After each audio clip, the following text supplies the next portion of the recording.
El 6 de septiembre de 1930, un golpe de Estado irrumpió por primera vez en la historia nacional. Para ese entonces, la explotación del petróleo era un tema ya instalado en la agenda política. ¿Qué pasó con el petróleo después del golpe de Estado? Se siguió adelante con el proceso de estatización llevado a cabo por Irigoyen. Se favoreció a las empresas privadas internacionales. Estos son los temas del programa de hoy.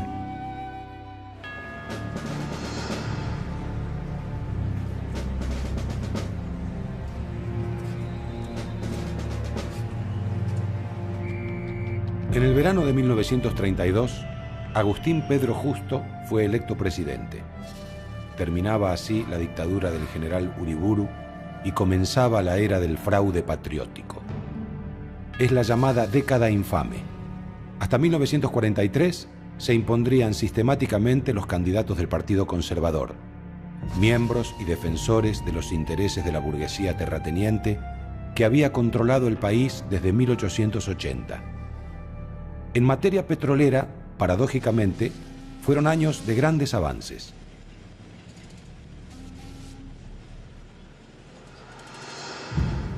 A poco de asumir, el presidente Justo designó al ingeniero Ricardo Silveira para que se desempeñara al frente de YPF. Silveira ocuparía el cargo durante 11 años. Continuaría la obra de Mosconi, fortaleciendo la política petrolera estatal en un contexto de crisis económica mundial. Se lo resumo con 3 palabras. 30 al 32, olla popular.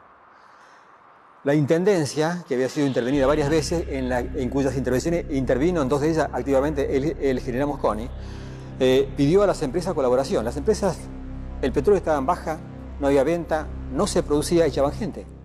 Era el negocio. No rinde, se echa.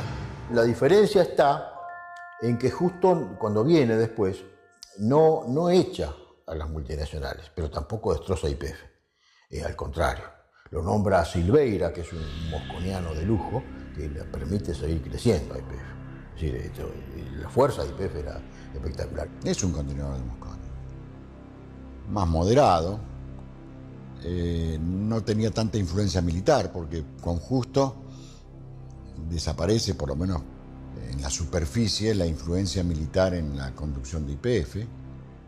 En la práctica hay una continuidad, sobre todo en YPF, quizá a veces en muchas ocasiones en contra del propio Poder Ejecutivo. Gobierno y oposición coincidían en que era necesaria una nueva legislación para el petróleo. Fue así que el Congreso aprobó el nuevo reglamento de YPF, dándole grandes atribuciones. Podía controlar la exploración, explotación, transporte, refinación y comercialización del petróleo y sus derivados. Debía aportar al Estado el 10% de sus ganancias y un 5% a los empleados. YPF tampoco pagaría derechos de importación ni impuestos sobre sus inmuebles. Por otra parte, el reglamento le imponía condiciones. Las compras tenían que ser autorizadas por el Poder Ejecutivo y la empresa petrolera no podía fijar el precio de sus productos ni los sueldos de su personal. El buen funcionamiento de YPF dependía entonces de las relaciones con el gobierno de turno y el Ministerio de Agricultura. Justo envió al Congreso un proyecto de ley petrolera. Siguiendo la política que Mosconi había defendido en la década de los 20, la ley se ubicaba en una posición intermedia entre la estatización completa del petróleo y la entrega a los privados. El derecho sobre los yacimientos dependería de su ubicación. Podían ser federales, del Estado nacional o provinciales. En cuanto a la explotación, podía ser privada, pública o mixta. La explotación pública o mixta se haría a través de YPF. Después de algunos cambios, la ley se aprobó en 1935. Finalmente, el Estado podía controlar el petróleo argentino.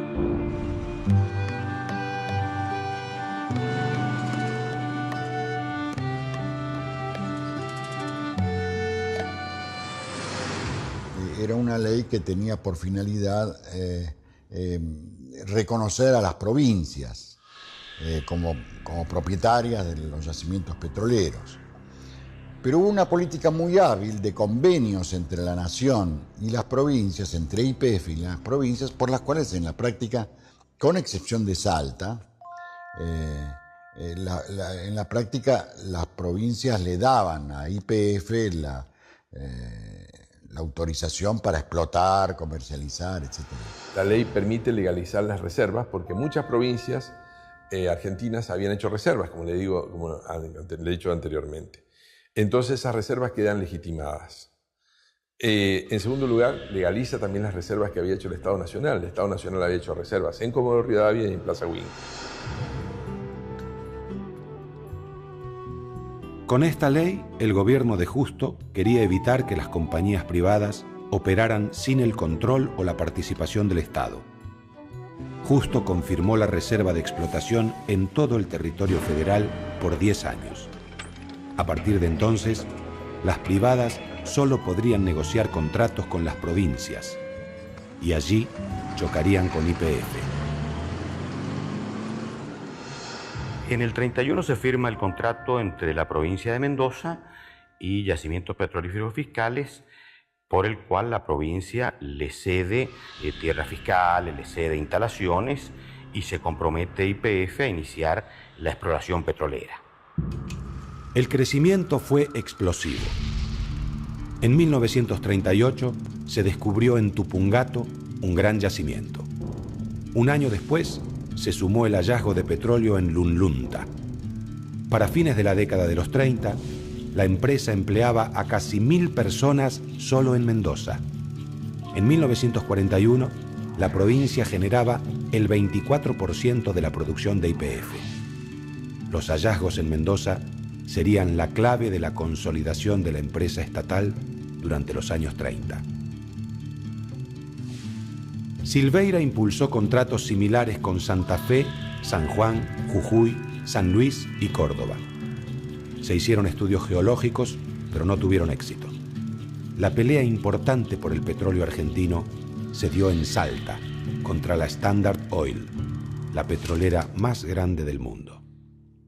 En Salta, la Standard Oil, a diferencia de Comodoro y Huíncul, o sea, Chubut y Neuquén, en donde había sido el Estado el descubridor y el que llevaba la batuta de las cosas y los privados trataban de colarse ahí, en Salta el desarrollo inicial del petróleo lo hizo la Standard Oil, que además tenía pozos en Bolivia en el mismo yacimiento, o sea, divididos por un límite, pero entonces ya sabía que ahí había petróleo, hizo acuerdos con el gobierno salteño y empezó a desarrollar la explotación. Durante el gobierno de Uriburu, el interventor de Salta había firmado un contrato de explotación a favor de la Standard Oil. Ese contrato fue anulado, pero en marzo de 1932, la Corte Suprema ratificó las concesiones en territorio salteño. YPF contraatacó negociando otro contrato que bloqueaba el avance de la Standard. Este nunca entró en vigencia debido a que el Parlamento salteño impuso condiciones inaceptables para YPF. Salta contraatacó y firmó entonces un nuevo acuerdo con la Standard Oil que, sin perder tiempo, comenzó a construir un oleoducto y montó campamento en Tartagal. La pelea parecía perdida para YPF.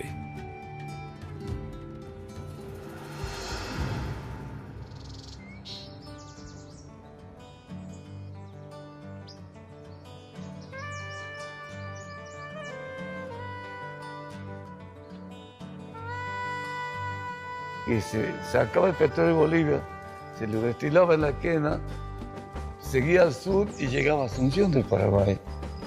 El mismo petróleo boliviano para combatir a ellos mismos.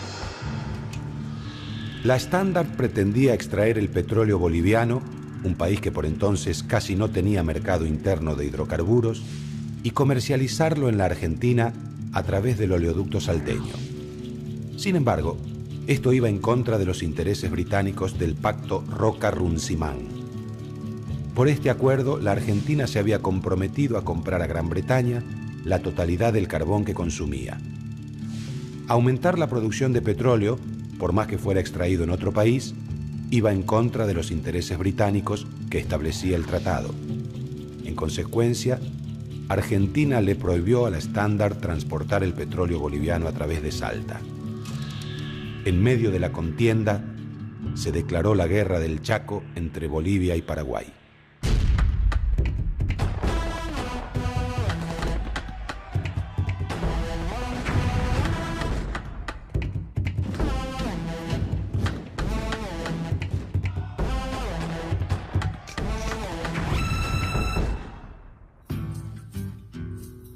Paraguay y Bolivia se disputaban los territorios del Gran Chaco desde el siglo XIX, una zona árida y sin valor económico.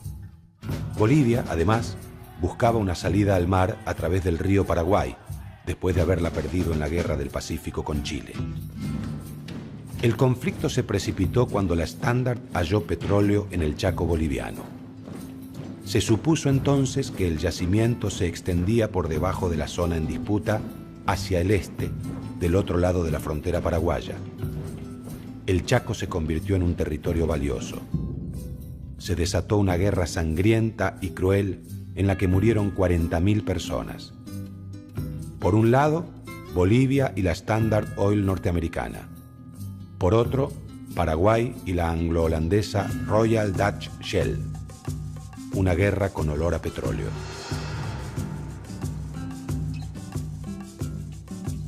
Argentina permanecía neutral, pero el gobierno de Justo se inclinaba a favor de Paraguay, donde estaban depositados los intereses británicos. La paz se firmó en Buenos Aires y el mediador, el canciller argentino Carlos Saavedra Lamas, obtuvo el Premio Nobel de la Paz en 1936. Estos son los dos principales combustibles fósiles que ha usado la humanidad a lo largo de su historia: el carbón mineral y el petróleo. Los dos se formaron de una manera parecida. Son sustancias orgánicas sometidas a una gran presión y sin oxígeno durante mucho tiempo. Se estima que entre 60 y 150 millones de años. En estas condiciones tan especiales se producen una serie de reacciones químicas muy complejas que dan como resultado estos productos.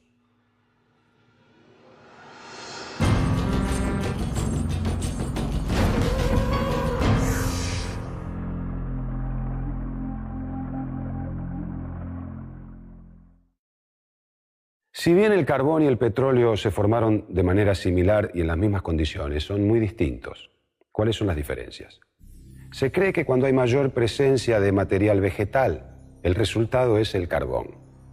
Y que cuando hay mayor presencia de material animal, el resultado es el petróleo. Según los científicos, el petróleo se formó a partir de restos de plancton y de animales marinos sepultados durante millones de años.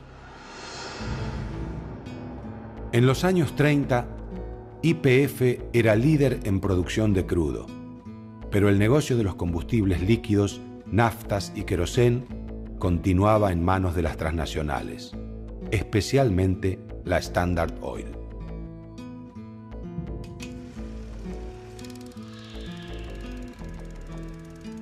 En el país, pese a todo, había sobreoferta de petróleo, lo que desató una guerra de precios entre las privadas e YPF. Las empresas extranjeras seguían importando crudo, refinándolo y vendiendo combustibles a bajo precio. Para ellas era más rentable importar que desarrollar una industria local. La renta obtenida de la explotación de los hidrocarburos nacionales se seguía yendo al extranjero. El presidente Justo tomó entonces una medida que determinaría el dominio de la estatal en los años siguientes. Le entregó a YPF el control de las importaciones de petróleo. Fue un éxito. En 6 años, YPF pasó a controlar el 48% del mercado, un golpe durísimo para las multinacionales. Luego de 10 años de disputa, la Standard Oil firmó un convenio para abandonar el país el último día de 1936. Vendía todos sus activos locales a YPF y sus empleados pasaban a la estatal. Además, se comprometía a no reingresar en el mercado por 15 años. El acuerdo incluía una cláusula que afirmaba que debía ser ratificado antes del mes por el presidente y el Congreso. Cuando esto finalmente se hizo, el 21 de enero de 1937, ya era tarde. La Standard había hecho uso de la cláusula y se había quedado en el país operando en la refinación y venta de combustible al público hasta nuestros días con la marca Esso. El Estado obtuvo el control de los hidrocarburos, pero nunca se logró expulsar a las petroleras transnacionales.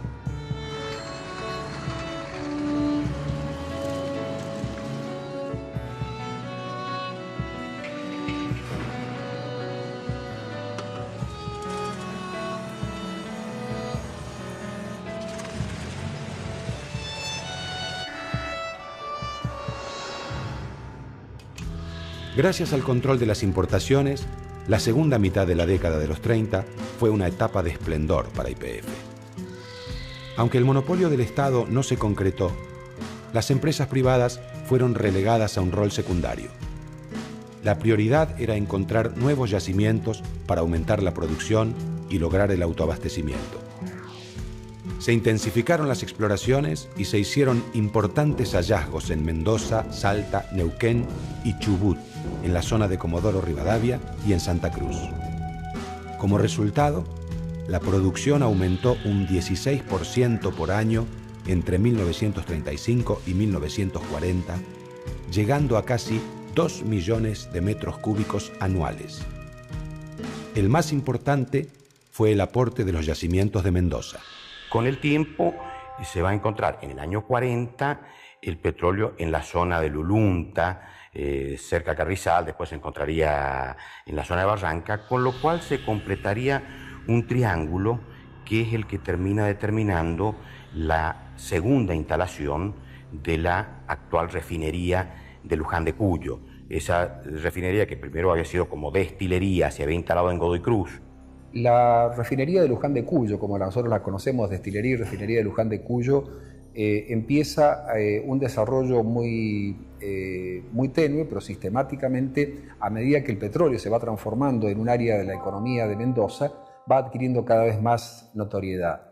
Es muy importante el nivel de desarrollo que alcanza esta destilería, porque se transforma inclusive en un verdadero polo de atracción poblacional, de concentración de población. Se instalaron nuevas refinerías en Mendoza, Salta y Santa Fe y se amplió la de La Plata. Gracias a estas inversiones, YPF triplicó su capacidad de procesamiento. En 6 años, la producción creció un 250%.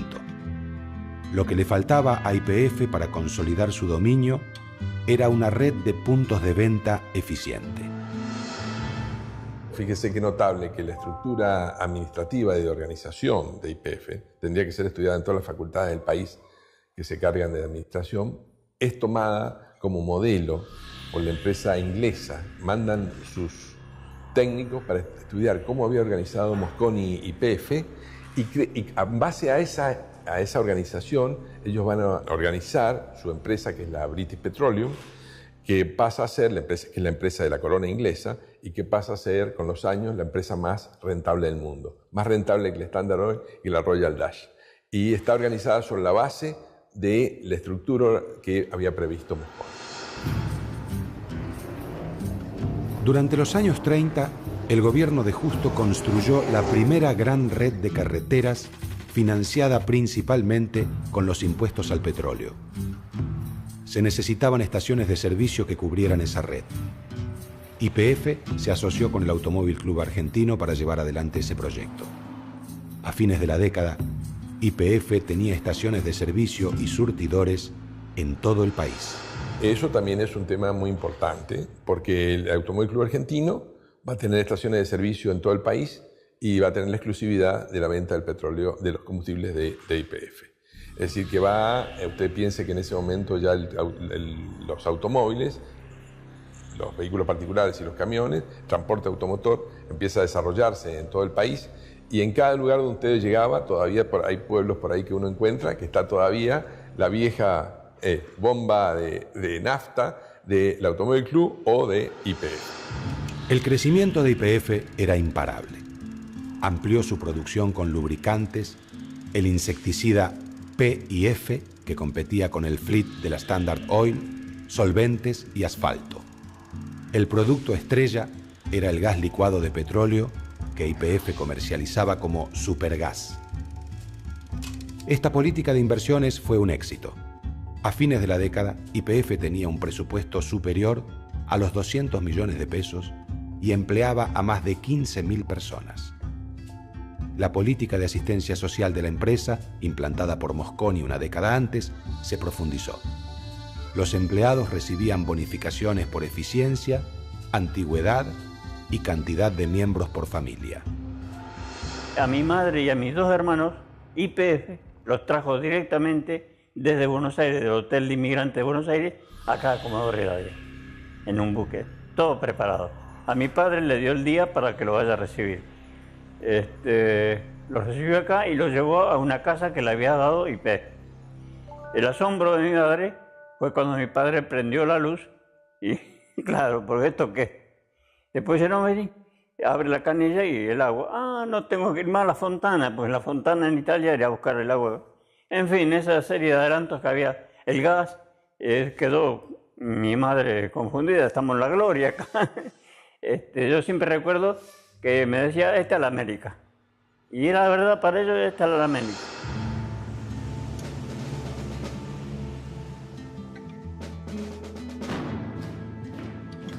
Cuando comenzó la Segunda Guerra Mundial, el proyecto de Mosconi de mantener el petróleo argentino bajo el control del Estado parecía haberse realizado. YPF era un modelo de lo que debería ser una empresa estatal. Durante una etapa difícil y compleja de la historia argentina, el país parecía haberse encaminado hacia el desarrollo petrolero y estaba cerca de alcanzar el autoabastecimiento energético. La guerra cambiaría por completo el mapa energético mundial, y eso repercutiría en el desarrollo petrolero del país en los años siguientes.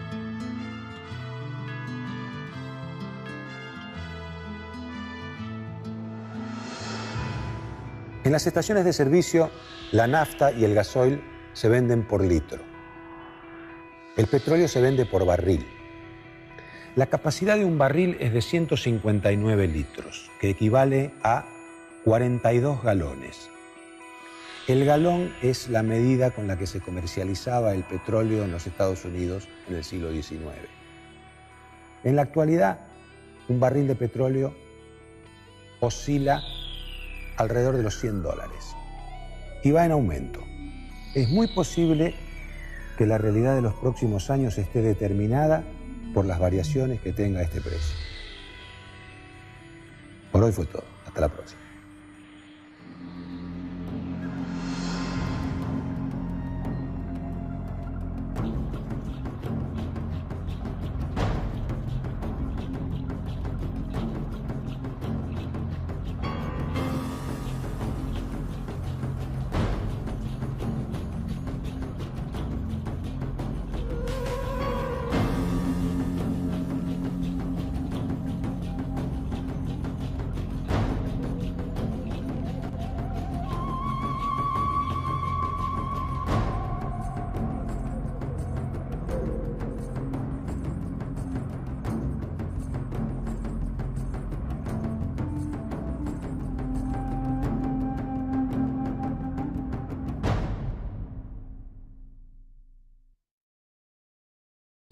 En la historia nacional.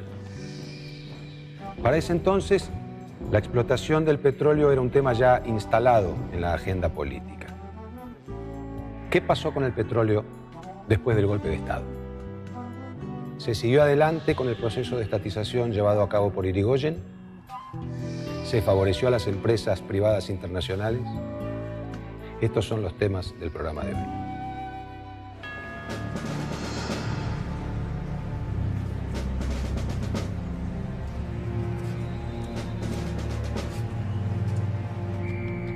En el verano de 1932, Agustín Pedro Justo fue electo presidente. Terminaba así la dictadura del general Uriburu y comenzaba la era del fraude patriótico. Es la llamada década infame. Hasta 1943 se impondrían sistemáticamente los candidatos del Partido Conservador.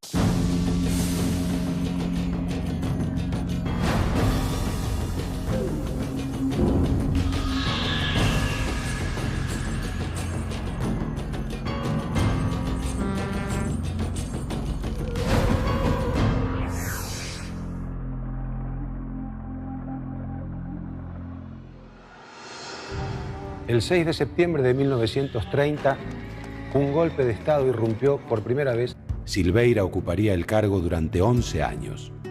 Continuaría la obra de Mosconi, fortaleciendo la política petrolera estatal en un contexto de crisis económica mundial. Se lo resumo con 3 palabras. 30 al 32, olla popular. La intendencia, que había sido intervenida varias veces, en cuyas intervenciones intervino en 2 de ellas activamente el general Mosconi, pidió a las empresas colaboración. Las empresas, el petróleo estaba en baja. Conservador, miembros y defensores de los intereses de la burguesía terrateniente que había controlado el país desde 1880. En materia petrolera, paradójicamente, fueron años de grandes avances.